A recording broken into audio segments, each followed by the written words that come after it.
jangka masa detik. Okey, jangka masa detik ni adalah satu alat yang digunakan untuk mengkaji gerakan linear suatu objek di dalam makmal. So jangka masa detik ni dia akan menggunakan pita detik. Boleh tengok gambar raja di sini. Ini adalah jangka masa detik. Disambung kepada bekalan kuasa arus ulang alik. Dan ini adalah plat penggetar. Ini adalah plat penggetar. Maksudnya dia boleh bergetar lah. Dia sentiasa bergetar. Apabila kita on saja switch, dia akan sentiasa bergetar. Jadi ini pula adalah kertas karbon. Kertas karbon ini, maksudnya sekarang plat penggetar ni dia bergetar di atas kertas karbon. Jadi bila dia bergetar, dan di sini ada pita detik. Dan kalau kamu tengok di sini, gambar raja ini ditarik oleh objek bergerak. Contoh dia pita detik ni kita sambungkan kepada troli. And then troli ini kita tarik ataupun kita lepaskan, dia bergerak. Troli ini bergerak lah. Jadi bila plat penggetar ini bergetar, troli itu pula bergerak. So sudah tentu pita detik ini pun akan ikut bergerak dengan arah pergerakan troli. Jadi semasa dia bergerak itu, plat penggetar ni akan meninggalkan titik-titik pada pita detik seperti yang dia tunjuk sinilah. Kamu nampak ada dot-dot di sini. Ada titik yang ditinggalkan pada pita detik. Sebab pita detik ni ditarik bersama-sama oleh troli ataupun objek yang bergerak. So daripada titik-titik itulah kita dapat mengkaji. Daripada titik-titik yang terhasil inilah kita dapat mengkaji gerakan linear suatu objek itu. Nanti kita akan tengoklah macam mana titik-titik itu kita boleh mengkaji gerakan linear berdasarkan titik-titik yang ada pada pita detik. Sebelum itu kamu kena tahu dulu yang ini. Jangka masa detik yang dikendalikan oleh arus ulang alik berfrekuensi 50 Hz. Jadi jangka masa detik yang kita guna di makmal, frekuensi dia adalah 50 Hz. Mungkin ada yang tertanya-tanya, apa maksud 50 Hz?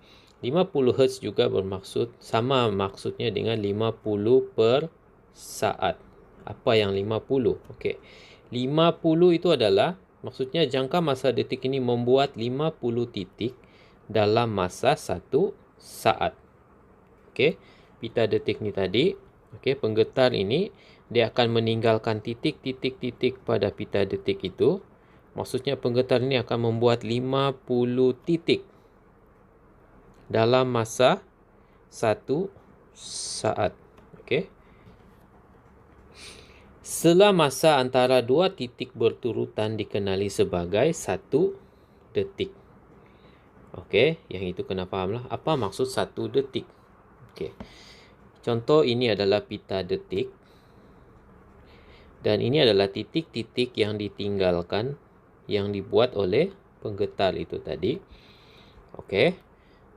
Jadi setiap titik ini kita akan panggil dia sebagai titik lah. Apa pula 1 detik? 1 detik itu adalah ini. Ini adalah 1 detik. Ini pun kita anggap sebagai 1 detik. Maksudnya 1 detik itu dibuat daripada 2 titik. Untuk lebih faham, cikgu tunjuk sini ya. Sekarang ada berapa titik? Kita boleh kira ada berapa titik. 1, 2, 3, 4, 5, 6, 7. So ada 7 titik. Sekarang ada berapa detik? 1 detik, 2 detik, 3 detik, 4 detik, 5 detik, 6 detik. Jadi maksudnya ada 6 detik. So dapat bezakan apa maksud titik dan detik. Okey, jadi maksudnya sekarang masa yang diambil untuk membuat 1 detik itu adalah 0.02 saat ataupun 1/50 saat.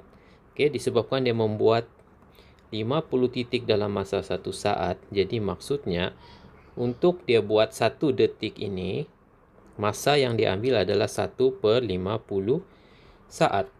Kalau kita tekan kalkulator, kamu akan dapat 0.02 saat. Okey? Jadi masa yang diambil untuk membuat 1 detik adalah 0.02 saat. Ini pun sama. 0.02 saat. Okey? Okey, jadi contoh yang dia bagi sini, kalau 5 detik berapa saat? Darablah 5 darab 0.02, dapatlah 0.10 saat. Maksudnya beginilah contoh.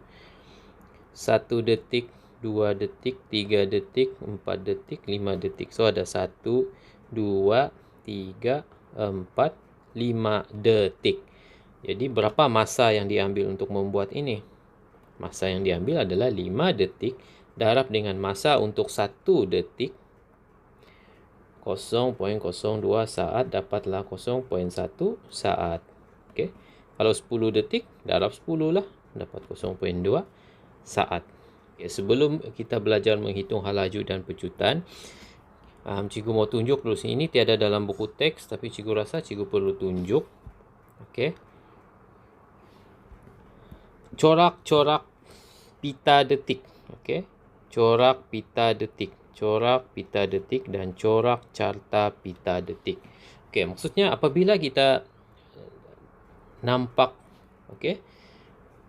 bentuk ataupun corak titik-titik dan detik-detik yang dibuat pada suatu pita detik, kita boleh tahu dia punya jenis gerakan. Okey, contoh dia yang A ini.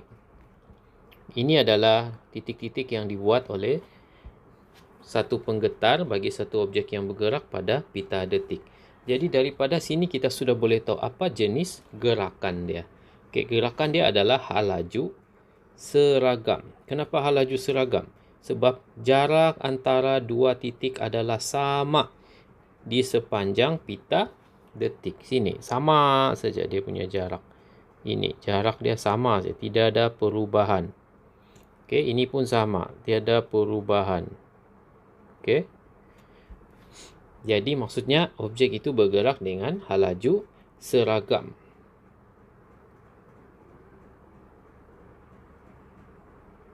Okey. Cuma sekarang kalau kamu tengok yang carta pita A dan B ini, apa beza dia? Okey, dua-dua hal laju seragam, tapi corak dia berbeza. Apa beza dia adalah ini rapat. Okey, ini pula jauh dia punya jarak. Jadi itu menunjukkan apa itu? Maksudnya kalau dia jauh apa maksud dia? Kalau dia rapat apa maksud dia? Okey, ada dia bagi tahu sini. Yang A, hal laju seragam perlahan. Okey. Yang B pula hal laju seragam juga tapi laju. Okey. Jadi kamu ingat saja, kalau jarak dia semakin jauh, maksudnya objek itu bergerak semakin laju. Okey, kalau cikgu buat lagi sini, lagi jauh kan? Ni, lagi jauh daripada B. Jadi maksudnya ini lebih laju daripada objek B. Okey. Jadi itu corak yang perlu kamu tahu. Maksudnya daripada corak pita detik tu kamu kena tahu apa jenis gerakan objek. Okey, kalau ini pula kamu tengok apa jenis gerakan objek ini. Mula-mula jarak dia semakin berkurang. Mula-mula besar, makin kecil, makin kecil, makin kecil, makin kecil, makin kecil. Okey. Apa maksud itu? Okey, itu maksudnya kita sudah tahu tadi, kalau jauh itu laju kan. Okey. Kalau pendek itu, kalau jarak dia itu kecil, itu maksudnya perlahan kan. Okey. Jadi jarak di antara dua titik bertambah dengan seragam. Okey, kamu kena tengok dulu. Sekarang dia mula di sini, berakhir di sini. So maksudnya ini yang awal. Ini awal lah. Ini akhir. Okey. Jadi maksudnya dia kecil dulu, baru besar. Okey, jadi kecil tadi kita sudah tengok yang di atas, maksudnya apa? Perlahan kan? Ini makin besar jarak dia, maksudnya laju kan? Okey, jadi maksudnya objek itu laju objek bertambah secara seragam. Objek bergerak dengan pecutan seragam. Okey. Maksudnya sini dia perlahan. Dan di sini dia semakin laju. Okey. Next pula yang sebaliknya lah. Cikgu rasa kalau kamu faham yang tadi, ini pun kamu faham. Ini mula. Jarak dia besar. So maksudnya laju kan. Ini akhir. Jarak dia kecil. Maksudnya perlahan. Jadi di sini kita tahu objek tu bergerak semakin perlahan. Mula dia laju, makin lama dia makin perlahan. Jadi laju objek berkurang dengan seragam. Objek mengalami nyah pecutan seragam. Nyah pecutan kita sudah belajar sebelum ini. Okey, jadi itulah jenis-jenis gerakan objek berdasarkan kepada bentuk titik-titik yang terbentuk pada pita detik. Okey, sekarang kita balik kepada buku teks. Okey. Di buku teks ini sekarang kita mau belajar macam mana menghitung laju dan pecutan daripada pita detik. Okey. Sekarang mau menghitung laju. Okey, katakan ini pita detik yang kita dapat. So, untuk menghitung laju, semua tahu formula laju adalah V sama dengan sesaran bahagi masa. So, kita kena ada nilai. Okey, kita kena ada nilai sesaran. S. Sesaran itu macam mana kita mau dapat? Kita hanya perlu ukur panjang pita detik. Okey. Sini dia memang sudah bagi panjang pita detik itu adalah 18 cm. So 18 bahagi masa. Okey, masa, macam mana kita mau tahu masa? Kita tahu masa untuk 1 detik adalah, sudah belajar tadi, 1 detik masa dia adalah 0.02 saat. Jadi apa yang kita perlu buat? Kita hanya perlu mengira bilangan detik. Jadi sekarang ada berapa bilangan detik? Dia sudah bagi sini. 1 detik, 2 detik, 3 detik, 4 detik, 5 detik, 6 detik. Jadi ada 6 detik. Okey, jadi 6 detik. 1 detik adalah 0.02 saat. Darablah dengan 6. Okey. So, kamu dapatlah 18 bahagi 0.12. Kamu akan dapat jawapan 150. Okey,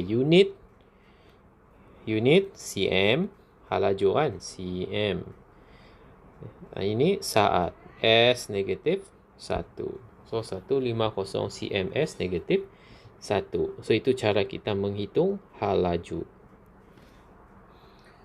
Okey, sekarang macam mana kita mau menghitung pecutan?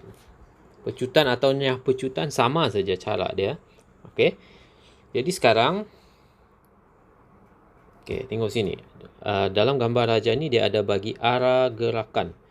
Maksudnya arah gerakan dia ke kanan. Jadi maksudnya ini yang awal lah. Ini awal. Okey, sini awal. Cikgu label awal. Yang ini akhir lah. Sebab arah gerakan ke kanan. Jadi mesti ini dulu. Baru ini. Okey. Jadi ini awal, ini akhir. So, kita tahu formula untuk menghitung pecutan adalah A. Tulis sini ya. A sama dengan V tolak U bahagi T. Sudah belajar sebelum ini. Okey, apa itu V? Laju akhir. Apa itu U? Laju awal. T itu adalah masa. A adalah pecutan. Jadi di sini kita perlu kira laju akhir dan laju awal dan juga masa. Okey, macam mana mau menghitung laju akhir? So, kita ambillah di bahagian yang akhir. Okey. So, laju punya formula adalah sesaran bahagi masa. So, berapa sesaran yang akhir ini? Sudah dia bagi 3.6 cm. Maksudnya kita ambil detik yang terakhir. Jadi 3.6 cm bahagi dengan berapa detik nih? 1 detik saja kan? 1 detik. So, 1 detik masanya berapa? 0.02 saat. Jadi, kamu bahagilah dengan 0.02 saat.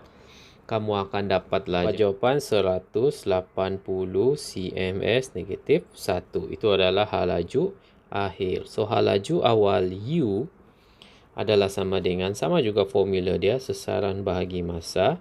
Okey, berapa sesaran dia sekarang? Kita ambil yang awal. Awal adalah ini. Okey, yang pertama ini. Berapa sesaran dia? 1.2. Okey, masa masih juga 1 detik sahaja di sini. Okey, 1 detik. So, 0.02 kamu akan dapat 60 cms negatif 1. Okey, jadi kita sudah ada nilai V, kita sudah ada nilai U. Okey, tinggal lagi kita mau cari nilai T. Okey, macam mana mau menghitung nilai T? Okey, untuk pecutan, cikgu tulis balik. V kita sudah dapat 180, U kita sudah dapat 60. Okey, tinggal lagi mau cari T. Okey, T untuk pecutan ada formula dia. N tolak 1 darab 0.02. Okey, apa itu N tolak 1? N itu adalah bilangan detik. Okey, jadi sekarang ada berapa detik? 7. Jadi, 7 tolak 1 darab 0.02. Kamu akan dapat 6 darab 0.02. Kamu akan dapat 0.12 saat. So, itulah dia punya T. 0.12 saat. Okey, kenapa mau tolak 1? Ini selalu pelajar tanya. Biarpun dalam exam dia tidak akan tanya. Kenapa tolak 1? Okey, katakan objek itu berlaku memecut. Okey, memecut. Makin laju lah. Okey, jadi ini titik pertama. Objek itu akan mengalami perubahan halaju ataupun akan semula memecut pada titik ke-2 di sini. Okey. Ini titik pertama. Tetapi objek itu tidak akan terus laju kan? Katalah objek itu baru bergerak. Takkanlah dia terus-terus laju kan? So, dia akan mula berlaku perubahan halaju itu pada titik ke-2. Okey, maksudnya pecutan itu bermula pada titik ke-2. Dia mula memecut. Okey, halaju dia mula berubah pada titik ke-2. Jadi kita abaikan ataupun kita buang, kita tolak 1 detik lah. Okey. Maksudnya kita beranggapan bahawa pecutan itu halaju itu mula berubah di sini. Jadi ini tiada lah. Sebab itu ada tolak 1 sini. So, N tolak 1. Ingat untuk pecutan saja N tolak 1. Untuk halaju tadi kita tiada tolak. Okey, so baru ganti dalam formula. E sama dengan V tolak U bahagi T. V 180 tolak U 60. T 0.12. Kamu akan dapat jawapan 1000 cms negatif 2. Okey, negatif 2 sebab pecutan.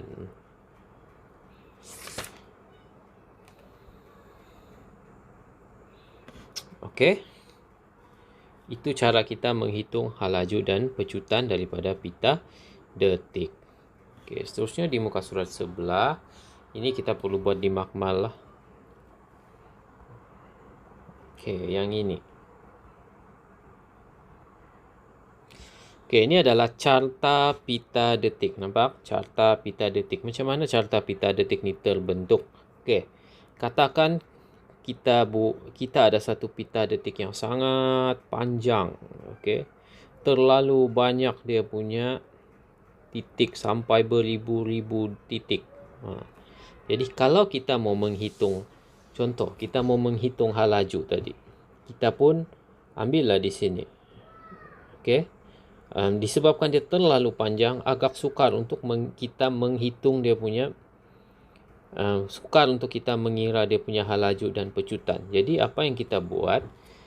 Okey, kita boleh potong-potong pita detik ini kepada bilangan detik yang kita mau.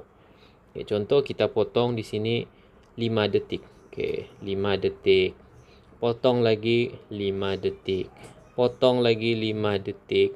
Potong lagi 5, 5, 5 dan 5. Lepas tu apa kita buat dengan pita detik yang telah kita potong? Kita susun dia. Ini pita detik yang pertama, potongan yang pertama, potongan yang kedua, ketiga, keempat, kelima. Susunlah dah.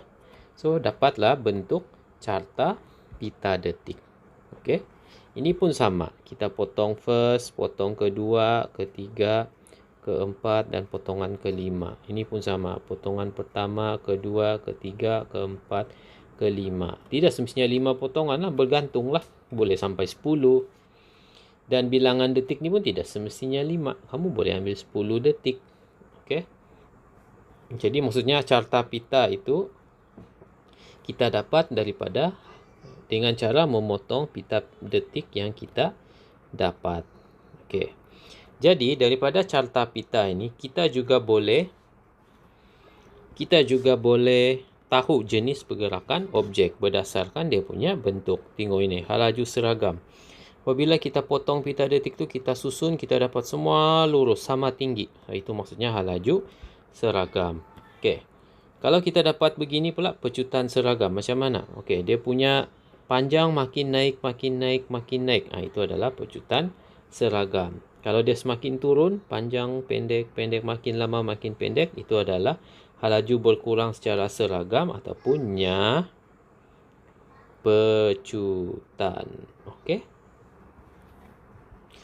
Okey, sekarang cikgu mau tunjuk macam mana menghitung halaju dan pecutan daripada carta pita detik. Okey, ini tiada dalam buku teks.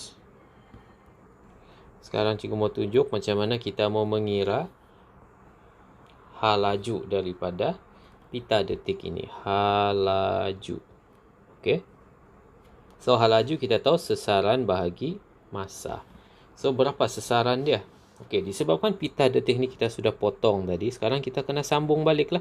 Jadi, kalau kita sambung, panjang dia adalah kita tambah semua kan. Tambah semualah. 1 tambah 2 tambah 3 tambah 4 tambah 5 tambah 6. Berapa tu? 3, 4, 5, 6.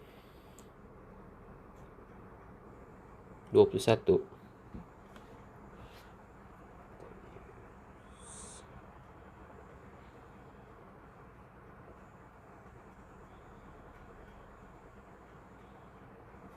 Okey, 21 cm. Tidak tulis cm pun dapat. Bahagi dengan masa. Okey, masa berapa? Sekarang kamu kena cek setiap pita ni ada berapa detik. Okey, 1 detik, 2 detik, 3 detik, 4 detik, 5 detik. So, semua ini ada 5. Okey, semua ada 5. Sebab dia mesti potong dengan bilangan detik yang sama kan. Jadi, semua ini ada 5 detik.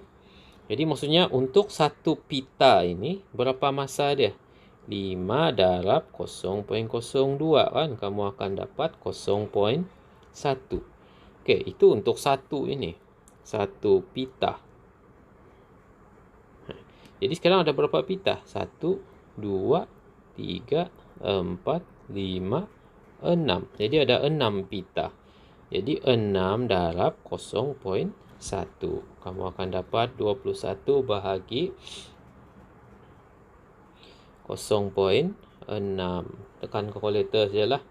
21 bagi 0.6. Kamu akan dapat 35 cms negatif 1. So, itulah cara kita menghitung halaju daripada carta pita detik. Okey. Okey, sekarang cikgu mau ajar macam mana menghitung pecutan. Okey. Pecutan Ni abaikan pecutan. Hitung pecutan A. Okey, pecutan semua tahulah formulanya apa.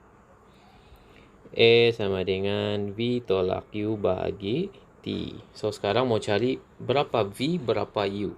Okey. So, V di mana? V adalah yang akhir kan? Inilah akhir. U di mana? U adalah yang awal. Okey, jadi macam mana mau cari U? kita guna sesaran bahagi masa kan. Sesaran sekarang berapa? 1. Masa berapa? Untuk satu pita ini, satu tab ini, tadi kita sudah kira 0.1 kan. Okey, jadi 1 bagi 0.1 berapa? 10. Dapatlah U 10. Jadi A sama dengan U 10. Okey, V berapa? Sinilah. So, V sama dengan sesaran bahagi masa. Sesarannya berapa? 6. Masa sama juga 0.1. Kamu akan dapat 60. So, V 60. T lagi. So, T jangan lupa formula apa tadi? N tolak 1 darab 0.1.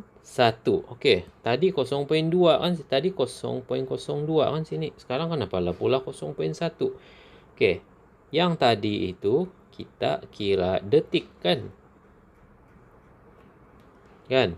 Jadi 1 detik tu berapa masa dia? 0.02. Jadi ini 0.02 lah. Tapi sekarang kita tidak kira detik, tapi kita kira apa?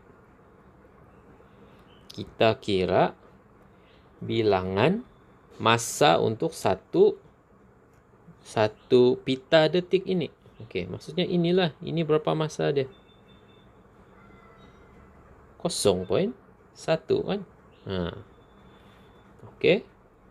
Jadi, N di sini mewakili apa? Okey, kalau tadi N itu mewakili bilangan detik kan? 1 detik, 2 detik, 3 detik. Itu N. Tapi sekarang, untuk carta pita ni, dia bukan lagi N. Sorry, dia bukan mewakili bilangan detik, tetapi dia adalah mewakili bilangan pita. Okey, jadi ada berapa pita di sini? Okey, ada berapa pita? 1, 2, 3, 4, 5, 6. Jadi ada 6 pita, maksudnya 6 tolak 1 darab 0.1. So, 5 darab 0.1, kamu akan dapat 0.5. Jadi masa dia sekarang adalah 0.5.